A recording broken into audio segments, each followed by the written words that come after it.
байығың келсе онда қатынның батасын ал. Ата анаға деген реніш бұл сенің ішкі жүрек тыныштығыңды бұзады. Фокус шашыратады. Жауапкершіліктен қаштырады. Іліп жібересің ғой жаққа. Иә.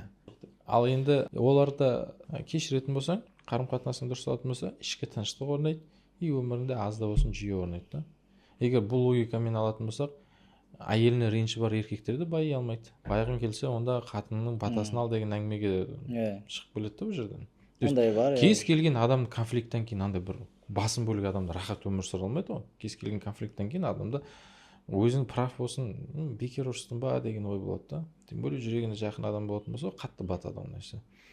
То есть травмалар бар. Иә, бұл нәрселер кейбір жерде кедергі болады, кейбір жерде адамға қолдау болады. Мысалы, андай кезінде сені кедей отбасына шыққан үшін ешкімнің сені мойындамай қоюының артынан андай табандылықпенен кәсіпте белгілі бір дәрежеге жетуің мүмкін, немесе спортта жетістікке жетуің мүмкін да. Бірақ осындай тұстар да бар да бұл нәрсенің, травманың андай бір керісінше пайда бергендері. Әрине.